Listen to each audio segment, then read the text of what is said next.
CPM-ഉം കിറ്റക്സ് സാബുവും തമ്മിൽ നടക്കുന്ന പ്രശ്നങ്ങൾ എല്ലാവർക്കും അറിയാം. എന്നാൽ CPM-ന് സംഭാവന കൊടുക്കുന്ന കാര്യത്തിൽ കിറ്റക്സ് സാബു ഒട്ടും പിറകിലേക്കല്ല. സംഭാവന സ്വീകരിക്കുന്ന കാര്യത്തിൽ CPM-നും ഉളുപ്പുമില്ല. CPM-ന് 30 ലക്ഷം കൊടുത്ത കിറ്റക്സ് ആണ് ഏറ്റവും കൂടുതൽ സംഭാവന നൽകിയിട്ടുള്ളത്. ബ്രിട്ടാസ് 13.2 ലക്ഷവും ഊരാളുങ്കൽ 7 ലക്ഷവും നൽകി. കിറ്റക്സ് കമ്പനിക്കെതിരെ CPM നേതാക്കൾ ഉറഞ്ഞു തുള്ളുമ്പോഴും കഴിഞ്ഞ സാമ്പത്തിക വർഷവും പാർട്ടിക്ക് ഏറ്റവും കൂടുതൽ സംഭാവന നൽകിയത് സാബു ജേക്കബാണെന്ന് കണക്കുകൾ വ്യക്തമാക്കുന്നു. 30 ലക്ഷം രൂപ 2022-23 കാലഘട്ടത്തിൽ കിറ്റക്സ് CPM-ന് സംഭാവന നൽകിയതായി തെരഞ്ഞെടുപ്പ് കമ്മീഷന്റെ റിപ്പോർട്ടിൽ പറയുന്നുണ്ട്. 30 ലക്ഷം രൂപയാണ് കിറ്റക്സ് നൽകിയത്.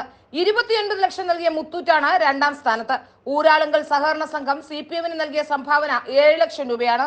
CPM-ന് കഴിഞ്ഞ സാമ്പത്തിക വർഷം 6.2 കോടിയാണ് സംഭാവന ഇനത്തിൽ ലഭിച്ചത്. ജോൺ ബ്രിട്ടാസ് 13.2 ലക്ഷം രൂപ സംഭാവന നൽകി. രാജ്യസഭാംഗമായ V ശിവദാസ മേനോനും എളമരം കരീമും പാർട്ടി ലെവി ഉൾപ്പെടെ 13.2 ലക്ഷം രൂപ സംഭാവന നൽകി കഴിഞ്ഞു. BJP-ക്ക് 719.86 കോടിയും കോൺഗ്രസിന് 79.92 കോടിയും മുസ്ലിം ലീഗിന് 2.4 കോടിയും കേരള കോൺഗ്രസിന് 13.71 ലക്ഷവും സംഭാവന കിട്ടിയിട്ടുണ്ട്.